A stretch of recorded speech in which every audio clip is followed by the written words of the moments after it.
Akala ko dati, ang pagmamahal ay para lamang sa babae at lalaki.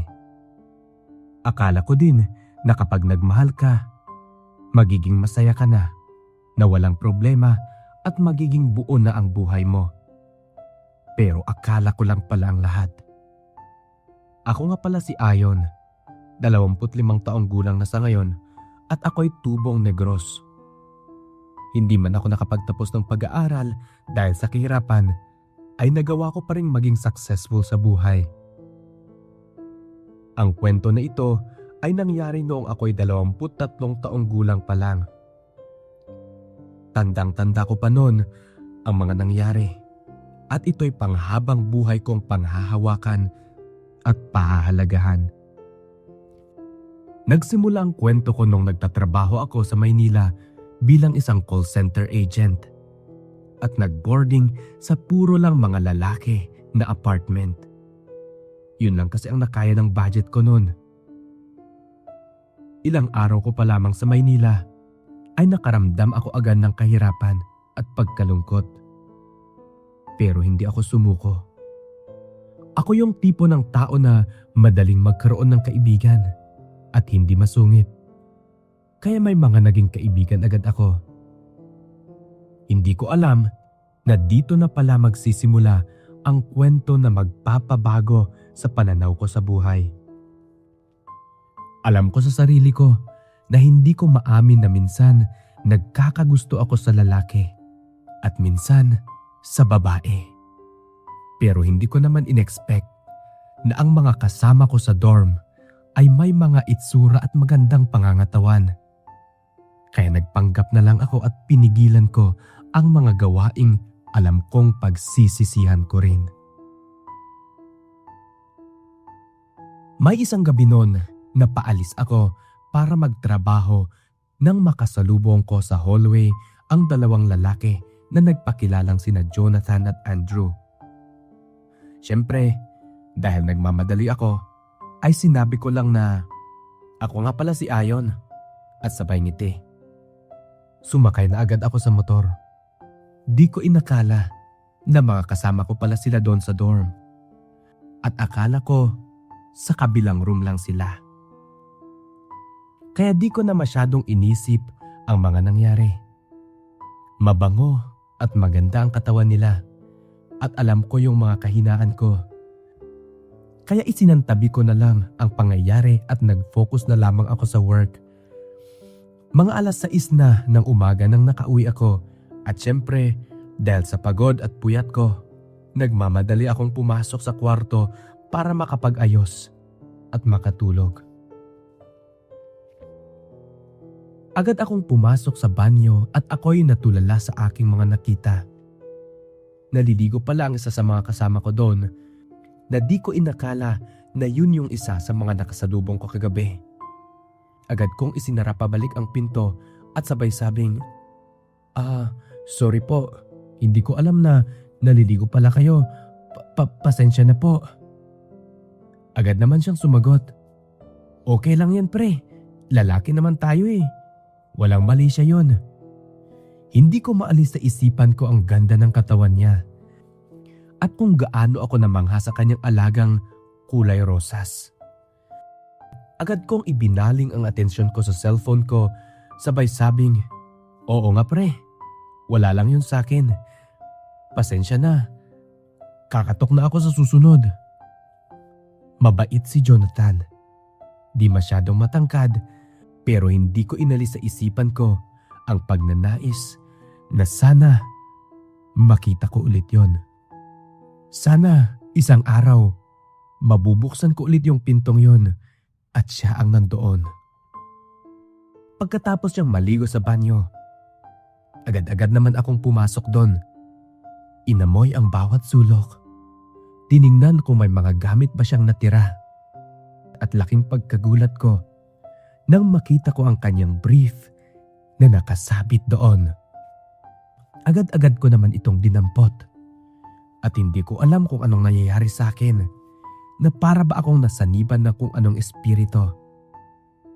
Oo, inamoy-amoy ko ang kanyang brief na naiwan doon. Pagkatapos nun, ibinalik ko lang din agad sa kanyang posisyon. Lumipas ang ilang oras. Lalo kong nakilala si Jonathan. At syempre, pati si Andrew. Si Jonathan pala ay isang fireman at si Andrew naman ay isang engineer. Kaya napapaisip ako na di talaga kami nababagay sa isa't isa. Kasi ako, mahirap lang. Ako, nagtitiis bilang isang call center agent.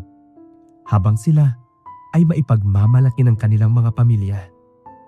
Madalas silang magkwento sa mga karanasan nila sa Maynila at marami silang mga advices sa akin para makasurvive ako. Lumipas pa ang ilang buwan at lalong nakilala ko sila at napapalapit ang loob ko sa kanila. Ang sabi ni Jonathan, malapit na daw ikasal si Andrew at 5 taon na daw kasi sila ng jowa niya. Tapos siya raw ay still focus sa self muna. Kasi di pa daw siya handa o hindi pa siya naka-move on sa ex niya.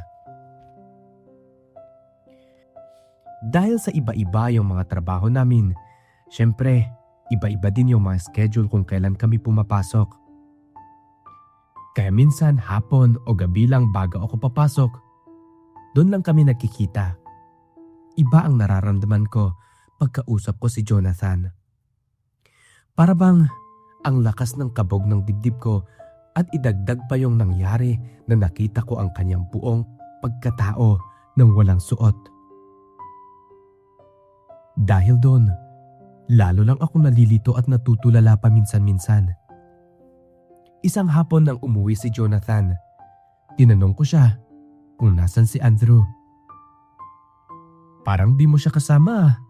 Ayun, nag-date daw sila ng jowa niya. Kaya umuwi na lang ako ng mag-isa. Bakit?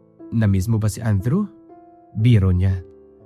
Tumawa lang ako at sinabing, hindi kasi makikisabay sana ako sa inyo maghapunan. Nakakabagot kasi kakain mag-isa eh. E di, kung gusto mo, tayo na lang dalawa kaya kakain. Sabi niya sa akin. Sa mga oras na yon bigla akong nakaramdam ng pagkabog ng dibdib ko. Agad-agad kasing nag-flashback sa akin lahat yung mga nakita ko sa kanya. Pero pinigilan ko lang ang sarili ko nung mga oras na yon. Sa isipan ko lang ang mga nakita ko at napangiti na lang ako sa kanya. Okay, sige. Tawagin mo na lang ako pagkakain na tayo. Habang kami kumakain, ay napakwento si Jonathan ng kanyang buhay at kung bakit napadpad din siya sa Maynila. Ang sabi niya, sa Maynila daw siya na-assign kaya wala siyang choice kundi gawin daw ang makakaya niya. At habang nagkukwento siya ay unti-unti kong napansin yung sarili ko na nahulog sa bawal na pagmamahal. At isa yun sa kinakatakutan kong mangyari. Nagkwento din siya na madalas daw siyang late matulog kasi mahilig daw siyang manood ng mga palabas. Sabi ko din na mahilig din sana akong manood kaso wala akong time at ang dami ko pang kailangang unahing gawin.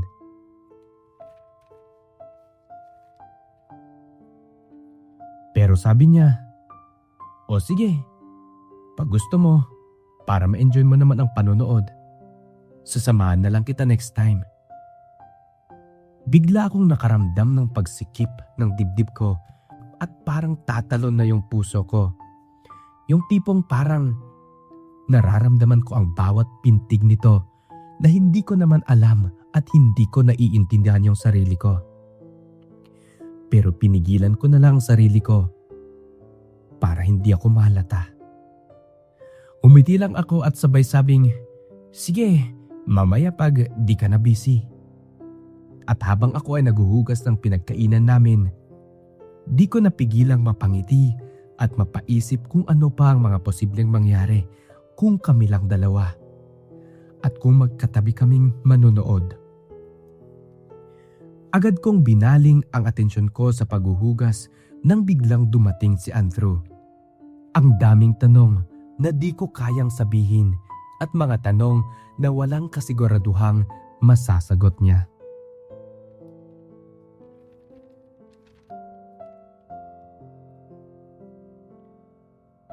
Kumain ka na? Tanong ko kay Andrew. Hindi pa. Umuwi lang kasi ako para magpalit. Magmumovie daw kami ng jowa ko. Ingat na lang kayo dito ni Jonathan ha. Ngumiti na lang ako at nagpasalamat. Ingat din kayo. Enjoy. Sabay ngiti sa kanya. Sabi ko sa sarili ko, paano kung si Andrew yung nakita ko sa CR? Magkakaganito din ba ako? Ang dami kong tawa sa isipan ko nang biglang dumating si Jonathan. Ayon, anong oras ka mag-work? Tanong ni Jonathan. Mga 11 PM pa eh. Oy, sakto. Yun, maya-maya manunood muna tayo bago ka aalis. Sabi ko sa sarili ko. Shit, bakit ako ay sinusubukan talaga ng panahon? O sige, saan tayo manunood? Sabi ko sa kanya. Sa kama mo na lang. Para maging comfortable ka naman. Agad-agad naman ako naglinis ng kama ko at nag-spray ng pabango para man lang ay may appreciation siya. Di ko alam ang nararamdaman ko na para bang natutuwa ako, nakikilig, napigil at parang gusto kong tumalon-talon. Ang saya-saya ko sobra nung mga panahon na yon. Habang kami ay nanonood, palihim kong minamasdan ang mukha niya, ang labi at mga mata ni Jonathan. Sabi ko sa sarili ko, hindi ko na talaga kaya to. Parang sasabog na talaga ako.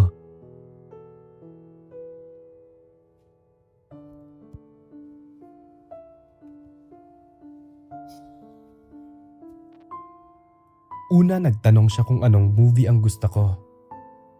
Ang sabi ko naman, ikaw na bahala. Minsan gusto ko ang action movie. Pero minsan, nanonood din ako ng romantic. Ilang minuto pa lamang ay nakita kong kinuha niya ang remote control ng TV at ipinunta sa isang palabas na nagpamangha sa aking pagkatao. Hindi ko inakalang ang papanoorin namin ay mga lihim kong pinapanood din. Hindi ito action movie. Hindi rin ito romantic.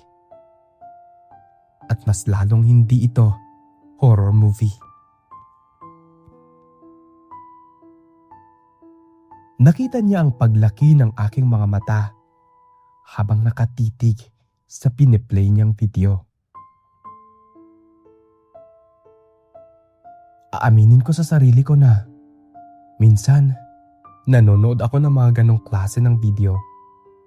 Pero kapag ako lang mag-isa, hindi ko lubos maisip na sa mga oras na yon ay kasama ko ang taong lihim kong pinagnanasahan na manood ng ganong klase ng palabas.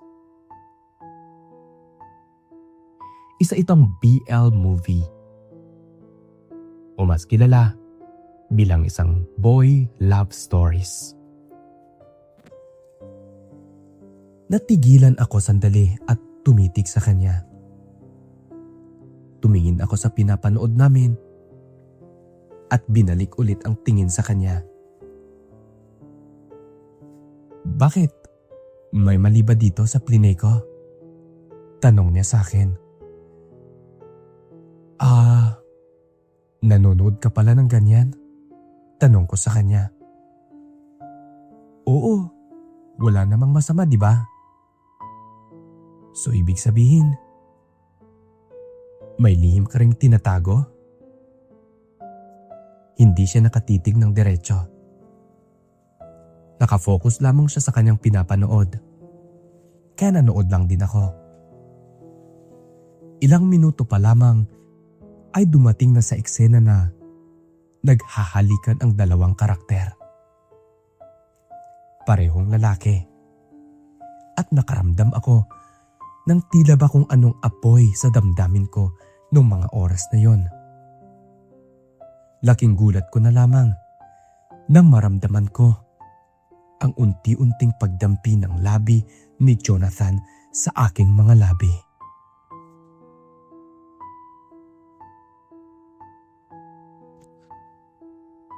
Agad-agad ko naman siyang itinulak palayo. Di ko alam dahil sa pagkagulat ko. Pero sobrang takot yung naramdaman ko nung mga oras na yon. Bakit? Bakit? Ayaw mo ba ako? Tanong ni Jonathan. Natutulala ako, wala sa sarili at naguguluhan sa mga nangyayari sa aming dalawa. Yung taong inakala kong straight na roommate ko ay may itinatago din pala. Laking gulat ko na lamang nung banggitin niya sa akin ang kanyang brief na naiwan niya sa banyo.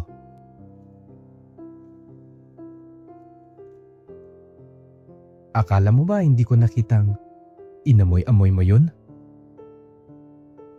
Oo, matagal ko nang napapansin na may gusto ka sa akin.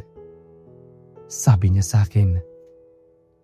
Bigla kong pinatay ang ilaw dahil sa kahihiyan. Sinubukang tumakas sa kwarto ko. Pero hinawakan niya ang aking mga kamay. Tapos hinila pa palapit sa kanya. Hindi ko alam kung anong sasabihin ko sa mga oras na yon. Hiyang-hiya na ako sa sarili ko. Pero niyakap niya ako at itinuloy ang paghalik sa aking mga labi. Naramdaman ko ang panginginig ng aking mga labi na unti-unti ring dumadampi sa kanya. Hinayaan ko na lang ang sarili ko. Hinayaan ko na lamunin ako ng kung anumang takot at pagnanasa na nararamdaman ko. Si Jonathan yung tipo ng tao na may respeto sa akin. Tinatanong niya ako kung gusto ko ba o hindi. E ano pa nga ba? Umuo na lang ako. Nung gabing yun nangyari ang gabing hinding-hindi ko makakalimutan. Oo, ibinigay ko sa kanya ang aking unang karanasan. Nung una mahirap, pero tiniis ko na lang. Hindi ko alam yung feeling na parang nasisiyahan ako na nag-e-enjoy sa kanyang ginagawa. Nag-e-enjoy na rin ako kasi alam kong nag-e-enjoy siya. Hinayaan ko na lang si Jonathan na magmaneho sa kung anumang pwede niyang imaneho sa akin. Hanggang makarating kami sa lugar kung saan naramdaman ko ang pinakamasarap na parte ng buhay ko sa mga oras na yon. Pagkatapos noon, hinalikan niya ako. Naligo na lang kami ng sabay. Biniro pa nga niya ako. Inabot sa akin ang kanyang boxer. O sige, eto. Anli amoy, sabi niya. Ako naman si Uto-Uto. Kinuha ko nga at inamoy-amoy ko sabay itinago ko sa aking bulsa. Sa akin na to ha, sabi ko sa kanya. O sige, sayo na yan. Huwag mo na lang labhan yan para maalala mo lang ako lagi. Sabi niya sabay ngiti. Hindi ko alam kung anong meron kami. Pero naramdaman ko na may nabubuong damdamin kami sa isa't isa. Pagkatapos noon, pumasok na kami sa aming mga trabaho. Naging normal na lang ulit ang lahat. Lagi kaming nagkikita doon sa dorm. Nagkakamustahan, nagngingitian. Yung mga ngiting parang may itinatagong lihim na kami lang dalawa ang nakakaalam. At alam ko, darating din yung panahon na magiging kami na wala ng balakid na pwede kong ipagsigawan na mahal ko siya at mahal niya ako. Hanggang dito na lamang, maraming salamat sa pagbasa sa kwento ng buhay ko. Lubos nagpapasalamat at gumagalang. Ayon. Mga ka-listeners, abangan ang part 2 ng kwento ni Ayon sa ating susunod na episode. At kung gusto mo ring magpadala ng iyong mga sulat, liham, kasaysayan sa buhay at sa pag-ibig, maaari kayong mag-send ng iyong mga liham sa ating mga official Facebook page at Gmail accounts na nakapin sa ating comment section. Hanggang sa muli, maraming salamat sa pakikinig.